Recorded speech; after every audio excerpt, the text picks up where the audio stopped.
Hello, today is Monday, February 10th, 2025. I'm Tony Mangino from TC2, and this is Staying Connected. Today, we'll have a conversation about LEO satellite business solutions with David Lee. Dave's a technology director at Tech Caliber Consulting, and Steve Rosen, a partner at LB3. Good afternoon, gentlemen, and welcome back to the show. Dave, let's start with you. Why should we care about satellite services since they've been around for over 50 years? Hey, Tony, good to be back with you and Steve discussing NTN or non-terrestrial services as it's called. But according to recent studies, approximately 15% of the U.S. is still too rural for effective wireline or cellular coverage. And there are many areas of the world that don't have sufficient terrestrial coverage at all. And yes, commercial satellite services have been around for over 50 years, but these are geostationary satellites of the past. That's an altitude of 22,000 miles above Earth. And they have long round-trip delays that are very noticeable for the end user for applications such as voice, video, web browsing, and have relatively low uplink and downlink speeds. To give you a simple example, for a signal to travel to and from a geostationary satellite is the equivalent of sending a packet around the Earth twice. In contrast, LEO, or low Earth orbit satellites, made popular by SpaceX's Starlink division, are at a 340-mile altitude. Think of it as a cell tower that is 340 miles away. LEO satellites can provide latency and bandwidth that is comparable to terrestrial internet services, and in some cases better, and more on that later. Steve, I understand that the regulatory landscape for wireless internet access, including LEO satellite services, has shifted. Hey, Tony. It's always good to be talking ICT procurement and regulation with you and Dave. And yes, the regulatory background for wireless internet services, including LEO satellite services, shifted significantly this year. On January 2nd, a federal court overruled the FCC's May 2024 Open Internet Order, which stated that broadband internet access service, otherwise known as BIAS, should be regulated as a common carrier service and not as an information service as previously categorized.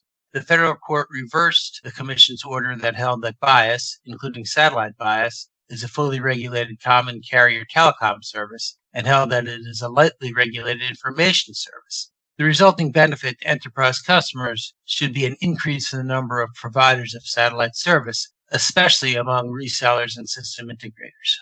Dave, are LEO satellite internet services a legitimate competitor to terrestrial internet access? Tony, as already mentioned, the biggest player is SpaceX, which has a fully functional constellation of approximately 6,900 satellites in orbit and is continually adding to that fleet. To put that number in perspective, 14,450 satellites of any type have been launched in the history of mankind.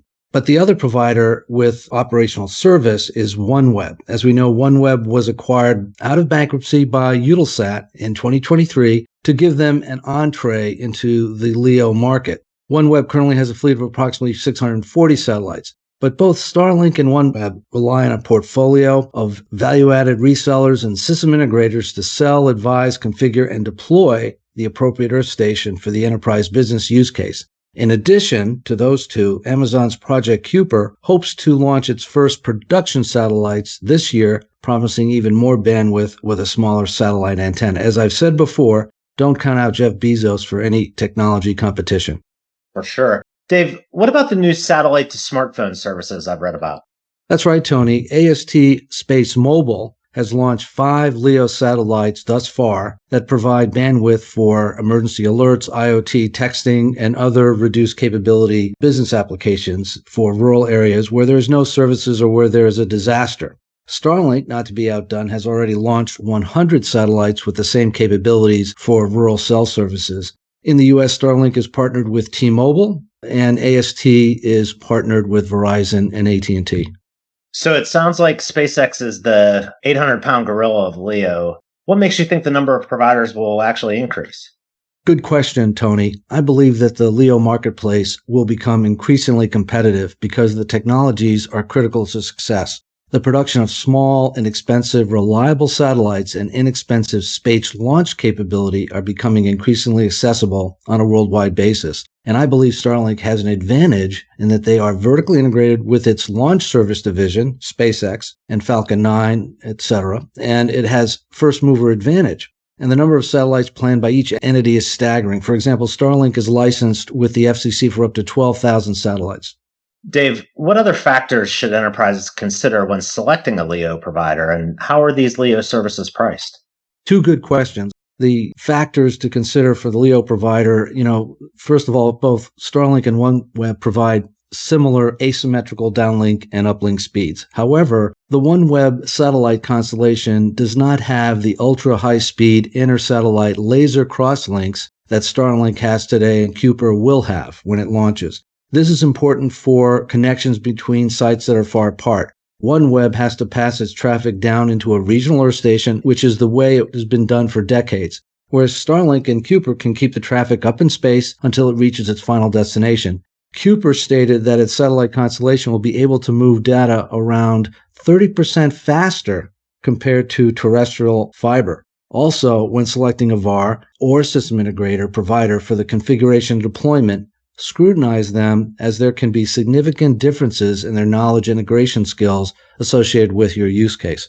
Concerning pricing, Starlink and OneWeb have basically the same pricing model. What you end up paying depends on your sourcing strategy and introducing competition. There are one-time costs, of course, for the equipment and deployment, such as antenna equipment, configuration, and integration with other devices, and on-site deployment costs for those other devices. There is also the monthly recurring charges for the actual service, which depends on the grade of service, business versus more consumer service, which translates in a higher bandwidth and less packet loss. For example, pricing in the US, people may not know this, is higher than in the EU or other countries. The reasoning from Starlink is that the U.S. customer is willing to pay higher prices given our marketplace realities here compared to the regulated and subsidized broadband services outside the U.S. It's interesting. So, Steve, what's the word from our friends at the FCC regarding LEO satellites? 2 thumbs up, Tony. In April 2023, the FCC established a Space Bureau and moved the regulation of satellites away from the International Bureau. Among other things, the purpose of this reorg was to streamline and speed up the licensing of satellite services. And, the new chairman of the FCC, Brendan Carr, has stated that he would like to see more LEO services such as Starlink providing internet and voice services. As such, he would likely support changes to the FCC's rules with less regulations to launch satellites and make satellite service eligible for universal service subsidies. Finally, Chairman Carr is said to be a friend and admirer of Elon Musk, which bodes well for the regulatory treatment of satellite services under his chairmanship. Good stuff, Steve, or maybe I should say the right stuff. It sounds like technological and regulatory factors are really starting to make LEOs a viable competitor to traditional internet service and can make an impact by filling gaps in and supporting new use cases and business applications. Dave, you have anything else to add? Yes, Tony. Given the more frequent and impactful hacking by nation-state actors, for example, the Salt Typhoon attack impacting U.S. telecom operators, satellite services are even more relevant today. LEO satellite services not only can provide additional individual site resiliency when terrestrial services are not available, but also provide a reliable communications alternative for enterprises, particularly those responsible for critical infrastructure and supply chain, as well, of course, government agencies. Yes, the ever-important security concerns. Thanks for bringing that up, Dave. And if you'd like to learn more about these services or you have other ICT needs, you can contact Dave, Steve, or any of our LB3 and TC2 colleagues by giving us a call or shooting us an email. You can also stay up to date by subscribing to Staying Connected, by checking out our websites, and by following us on LinkedIn.